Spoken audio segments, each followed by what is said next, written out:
수천 년의 역사를 가진 거대한 국토와 세계에서 가장 많은 인구를 자랑하는 중국이 한자를 버리고 한글을 자신들 문자로 삼으려고 했던 역사적 사실이 있었다고 해요.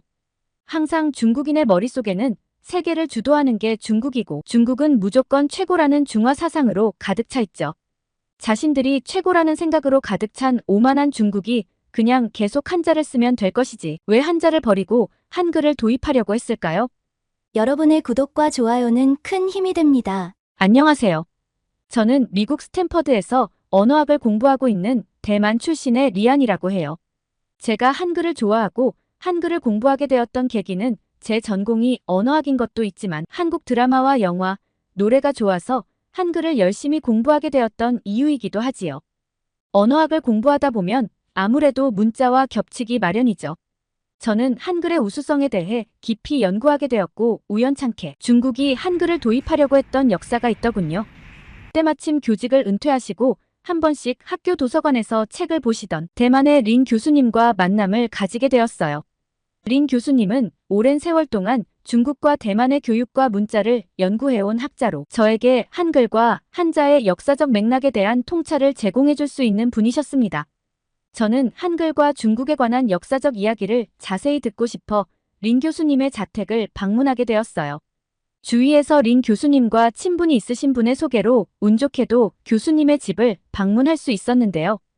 긴장된 마음으로 초인종을 눌렀고 잠시 후 린 교수님이 문을 열어줬어요. 교수님의 집은 정돈이 잘 되어 있었고 곳곳에는 아담한 화분이 있어서 마음이 편했어요. 저는 교수님에게 같은 대만에서 온 유학생 리안이라고 인사를 했어요. 교수님은 진심으로 환대를 해주시며 저를 반겨주셨지요. 저는 교수님의 안내를 받아 집 안으로 들어갔는데 거실에는 교수님이 오랫동안 모아온 책들과 서류들이 깔끔하게 정리되어 있었어요. 교수님은 저에게 차를 권하며 편안한 자리에 앉도록 해주셨지요. 리안 씨, 한글에 대해 관심이 많다고 들었어요. 중국과 대만 사람들은 한글에 관심을 가지는 사람들이 적은데 어떻게 한글에 관심을 가지게 되었나요? 하고 교수님은 미소를 지으며 물으셨어요. 저는 한류를 통해 문화의 다양성을 접하면서 한글의 우수성과 독창성 그리고 아름다움에 매료되었다고 했어요. 특히 세종대왕이 백성들을 위해 한글을 창제한 이야기에 깊은 감동을 받았다고 말을 했죠. 교수님은 맞아요.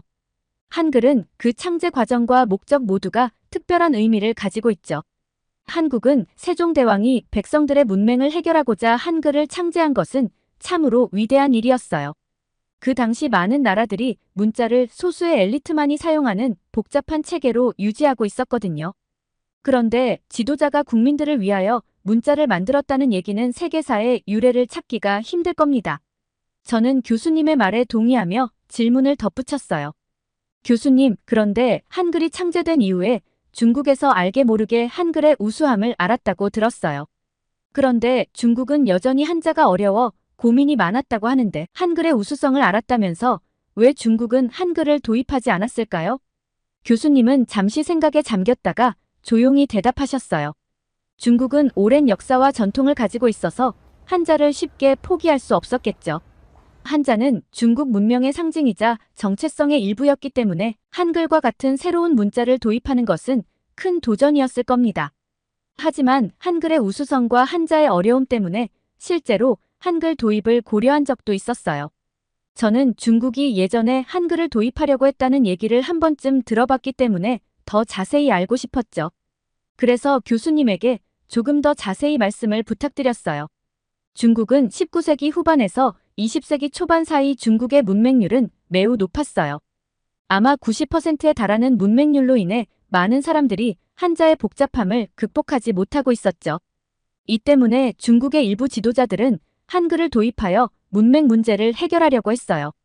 중국의 문맹 문제는 단순한 통계 이상의 심각한 문제였지요.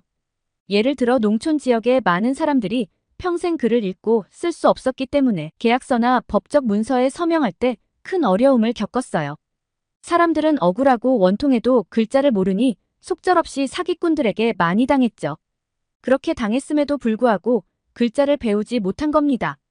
왜냐하면 한자를 배우는 것은 몇 년이 걸리는 일이었고 특히 농촌 지역에서는 학교조차 없어서 아이들이 정규 교육을 받기 힘들었죠. 교수님은 차 한 잔을 마시며 숨을 내쉬고는 다시 말씀을 이어가셨어요. 예를 들어 스촨성의 한 작은 마을에서는 마을 주민들이 한자를 읽을 줄 몰라 중요한 계약서에 도장을 찍는 대신 손가락으로 인주를 찍어 지장을 남기곤 했습니다. 이는 법적 분쟁 시 큰 문제를 야기했죠. 많은 사람들이 계약 내용을 이해하지 못하고 서명했기 때문에 쉽게 사기를 당하거나 불리한 조건에 동의하게 되는 경우가 많았어요. 사기꾼들은 이런 일들을 잘 알고 매우 교묘하게 사람들을 못살게 굴고 재산을 빼앗곤 했었지요. 교수님의 말씀을 듣고 나니 문맹으로 인한 문제가 매우 심각하다는 것을 깨달았습니다. 그리고는 저 역시도 대만 사람이라서 한자가 왜 어려운지 이해할 수 있었고 한자를 배우는 것이 얼마나 어렵고 복잡한지 충분히 공감된다고 했어요. 교수님은 다시 말을 이어가셨어요. 당시 중국의 교육 시스템은 매우 낙후되어 있었고 많은 학교들이 기본적인 시설조차 갖추지 못했어요. 예를 들어 산둥성의 한 초등학교에서는 50명 이상의 학생들이 한 교실에 모여 공부했는데 교실은 매우 비좁고 창문이 없어서 환기도 잘 되지 않았어요. 교사는 한자를 가르치는데 어려움을 겪었고 학생들은 단순히 외우는데 치중할 수밖에 없었습니다. 왜냐면 교사 자신도 한자를 제대로 배우지 않은 상태에서 가르치려고 하니 모두가 엉성할 수밖에 없었던 것이죠. 자신도 한자의 뜻을 제대로 모르니 무조건적으로 암기만 강요할 뿐이죠. 그러니 그 밑에서 배운 학생들이 실생활에 한자를 전혀 사용하지 못하는 악순환이 되었던 것이죠. 그런 상황에서 위안스카이란 인물이 한글 도입을 진지하게 고려하게 된 것입니다. 그는 조선에서 한글을 경험하고 그 효율성에 깊은 인상을 받았죠. 위안스카이는 조선의 한 마을을 방문했을 때 주민들이 한글로 편지를 쓰고 공문서를 작성하며 상점에서 물건을 사고 파는 모습을 보고 큰 충격을 받았어요. 저는 위안스카이의 이야기에 흥미를 느끼며 더 깊게 경청을 했어요. 위안스카이는 한글 도입을 위한 구체적인 계획을 세웠어요. 그는 먼저 한글 교사를 양성하고 이들이 중국 전역에서 한글을 가르칠 수 있도록 지원하는 프로그램을 마련했어요. 또한 한글로 된 교과서를 제작하고 배포하여 일부 지역을 시범 지역으로 선정하여 한글 교육을 실시하려고 했죠. 그리고 학생들이 한글을 배우고 사용할 수 있도록 했어요. 아마도 위안스카이는 한글이 중국의 높은 문맹률을 해결할 수 있을 것이라고 믿었던 것 같아요. 그는 조선에서 한글이 얼마나 배우기 쉽고 사용하기 편리한지를 직접 목격했고 이를 중국에 도입하면 문맹 문제를 크게 해결할 수 있을 것이라고 생각했던 것이죠. 교수님은 차를 마시며 이야기를 계속 이어가셨어요. 위안스카이는 한글 도입의 성공 가능성을 높이기 위해 몇몇 지역을 시범 지역으로 선정했어요. 예를 들어 산둥성과 허난성의 몇몇 마을에서 한글을 사용한 교육과 행정이 이루어지도록 했어요. 이 지역의 학교에서는 한글로 된 교과서를 사용하여 수업을 진행했고 주민들은 한글을 사용하여 일상적인 문서와 공문서를 작성했어요. 시범 지역에서의 한글 도입 결과 주민들은 한글을 배우는 속도가 빨랐고 문맹률이 눈에 띄게 낮아졌었죠. 아이들은 짧은 시간 내에 한글을 읽고 쓸 수 있게 되었고 어른들도 한글을 배우는데 큰 어려움을 겪지 않았어요. 이러한 긍정적인 결과는 위안스카이의 한글 도입 추진에 큰 힘이 되었죠. 그런데 왜 위안스카이의 한글 도입이 없던 일이 되어버렸을까요? 교수님은 천천히 고개를 끄덕이며 말을 이어가셨죠. 첫째, 많은 청나라 관료들이 전통적인 한자 문화를 고수하며 한글 도입에 강하게 반대했어요. 이들은 한글을 도입하는 것이 중국의 전통과 문화를 훼손하는 것이라고 주장했죠. 한자는 중국의 정체성을 대표하는 문자였기 때문에 한글로의 전환은 많은 사람들에게 받아들여지기 어려운 일이었던 것이었죠. 둘째, 중화민족주의와 사회적 자존심도 큰 장애물이었어요. 많은 중국인들은 한자를 중화 문명의 상징으로 여겼고 한글 도입을 중국의 자존심을 손상시키는 일로 간주했거든요. 특히 당시 중국은 서구 열강의 침략과 내란 등으로 혼란스러운 시기를 겪고 있었기 때문에 외부의 영향을 받아 새로운 문자를 도입하는 것은 매우 민감한 문제였어요. 셋째, 위안스카이의 정치적 입지와 권력의 불안정성도 한글 도입에 큰 장애물이었어요. 그는 자신의 권력을 공고히 하기 위해 여러 방면에서 정치적 안정을 꾀해야 했어요. 한글 도입과 같은 급진적인 개혁은 그의 정치적 입지를 불안정하게 만들 수 있었죠. 마지막으로 위안스카이의 개인적인 건강 문제도 큰 요인이었습니다. 그는 요독증으로 인해 갑작스럽게 사망하면서 그의 개혁 계획은 쥐도 새도 모르게 사라지게 되었습니다. 그의 사망은 한글 도입 계획이 실현되지 못한 주요한 개인적 요인 중 하나였죠. 또한 한글 도입의 실현 가능성을 높이기 위해서는 중국 전역에 걸친 대대적인 교육 개혁이 필요했어요. 그러나 당시 중국의 교육 시스템은 매우 낙후되어 있었고 농촌 지역에서는 학교조차 없는 곳이 많았습니다. 이런 상황에서 한글 도입은 현실적으로 매우 어려운 일이었죠. 저는 교수님의 설명을 듣고 역시 한글 도입의 실패 이유가 단순한 문화적 저항뿐만 아니라 정치적, 사회적, 개인적인 요인들이 복합적으로 작용한 결과라는 것을 확실히 이해하게 되었죠. 교수님은 계속해서 자세히 설명하셨는데 당시 중국은 지리적으로 매우 넓은 국가로 많은 인구가 농촌이나 산간 지역에 분포되어 있었다고 해요. 이러한 지역에 사는 아이들은 학교까지의 거리가 매우 멀었기 때문에 정규 교육을 받기 어려웠습니다. 예를 들어 쓰촨성의 한 작은 시골 마을에서는 학교가 한 곳밖에 없었는데 이 학교는 마을 중심부에 위치해 있었지만 주변 여러 산간 지역에서 오는 학생들은 매일 왕복 10km 이상을 걸어야 했어요.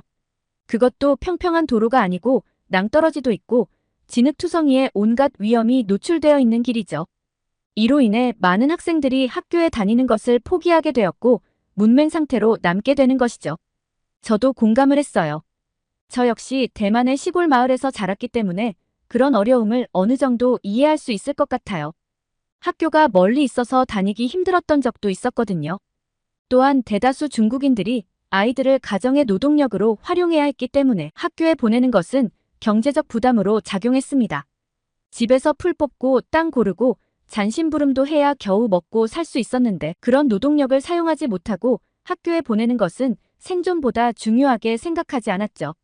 제때 끼니도 못 때우는데 학교에 들어가면 경비 같은 것은 가정에 큰 경제적 부담으로 작용했기 때문이죠.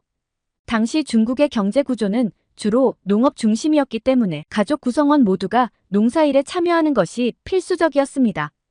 아이들도 노동력으로서 중요한 역할을 했으며 이는 교육 기회를 제한하는 중요한 요인이었죠. 부모들은 아이들을 학교에 보내는 대신 농사일이나 가사일을 돕게 했어요. 당시 중국 사회에서는 아이들이 일하는 것이 당연하게 여겼어요. 교육의 중요성에 대한 인식이 낮았으며 학교 교육보다는 가정 내에서 농사일을 배우고 익히는 것이 더 중요하다고 생각하던 시절이죠.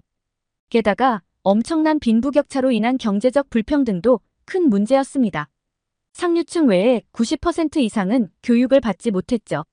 상류층은 대개 지주나 상인, 고위관리 등으로 구성되었습니다. 이들은 넓은 토지를 소유하고 있었으며 농민들을 고용하여 농사를 지었어요. 그들은 좋은 음식과 교육, 건강관리에 각별히 신경 써서 호화로운 생활을 하는 반면에 하류층은 대부분의 토지를 소유하지 못하고 지주의 토지를 빌려 농사를 지어서 거의 다 갖다 바쳐야 하는 구조라서 가족 생계 외에는 다른 일은 거의 제한적이었던 것이죠. 하류층은 질병에 걸려도 제대로 치료받지 못한 삶을 살았습니다. 허난성의 농업 가정인 부부가 5명의 자녀를 두고 있었는데 부부의 가족은 농사를 짓고 생계를 유지했지만 수입이 매우 적어 아이들을 학교에 보낼 여유가 없었습니다. 특히 아이들은 농사일을 도와야 했기 때문에 학교에 다닐 수 없었고 결국 문맹으로 성장하게 됩니다. 하류층의 대부분의 가정들도 비슷한 이유로 교육을 받지 못했죠. 한마디로 악순환의 반복인 거죠. 그리고 도시 지역에서 비교적 더 많은 남성들이 교육을 받았지만 여성의 교육 기회는 여전히 매우 제한적이었습니다. 예를 들어 베이징이나 상하이와 같은 주요 도시에서도 남성의 문맹률은 약 50에서 60%였지만 여성의 문맹률은 90% 이상에 달했어요.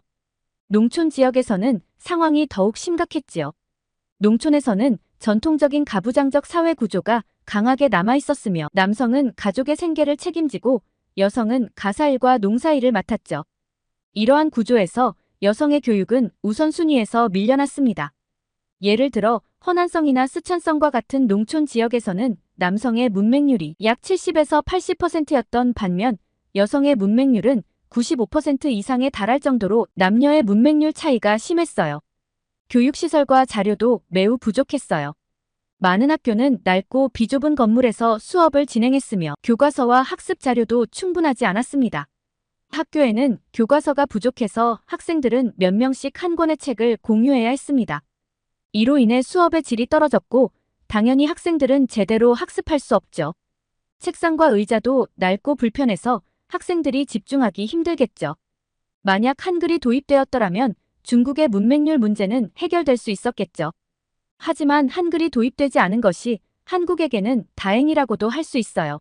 만약 중국이 한글을 사용했더라면 한국과 중국 간의 갈등이 더 심해졌을 수도 있었겠죠. 지금도 양국에서 가장 싫어하는 국가 1순위가 서로를 지목하고 있잖아요. 한글이 도입되었더라면 양국 간의 한글 사용 방식이나 표기법에서 차이가 생기기 시작했을 겁니다. 또한 외교적 긴장이 고조되고 한글의 독창성과 한국의 문화적 정체성이 희석될 수 있었을 겁니다. 그리고 한글이 중국에서 널리 사용되었다면 한글의 독창성과 한국의 문화적 정체성이 희석될 수 있었겠죠. 한글이 더 이상 한국만의 고유한 문자로 인식되지 않고 중국과의 공유 자산으로 인식될 가능성이 있겠지요. 이는 한국인들이 느끼는 문화적 자부심과 정체성에 영향을 미칠 수 있을 겁니다. 그리고 중국이 한글을 도입했으면 온갖 내정 간섭과 무역 분쟁, 문화적 충돌, 아마 굉장히 시끄러웠을 것이고 한국 사람들은 중국 때문에 스트레스로 견디지 못했을 수도 있었을 겁니다. 마지막으로 교수님은 저에게 한글에 대해서 잘 연구해보라고 하셨어요. 매우 과학적이고 독특한 글이며 자음 모음 24개 여기서 복합자음 및 모음 16개가 더해져 40개밖에 안 되는데 이런 말도 안 되게 적은 40개의 조합으로 지구상 모든 소리와 음을 표현할 수 있는 글은 없다며 한글의 우수성을 다시 한번 강조를 하셨어요. 저는 비록 중국과 피가 섞여 있는 대만이지만 한글에 대한 독특함과 뛰어난 문자의 능력에 감탄을 한 적이 너무 많아서 꼭 외국인으로서 한글에 대한 책을 내고 싶은 게 사실이었거든요. 교수님은 제 얘기를 듣고는 리안 씨의 열정과 결심이 참으로 멋지다고 칭찬을 해주시며 앞으로의 연구와 노력에 큰 성과가 있기를 바란다고도 하셨어요. 그리고 언제든지 도움이 필요하면 연락을 달라고 하셨고 자신이 도울 수 있는 한 최선을 다해주신다고 하셨어요. 저는 감사의 인사를 전하며 교수님의 집에서 나왔어요. 교수님과의 대화를 통해 한글의 역사와 우수성 그리고 그것이 중국과 한국에 미칠 수 있었던 영향에 대해 깊이 생각하게 되었던 시간이었습니다. 앞으로의 한글에 대한 공부를 더 많이 하고 싶고 한글의 아름다움과 독창성을 더 많은 사람들에게 전파하고 싶기도 합니다. 제 얘기는 여기까지입니다. 긴 시간 시청해주신 여러분께 진심으로 감사드립니다.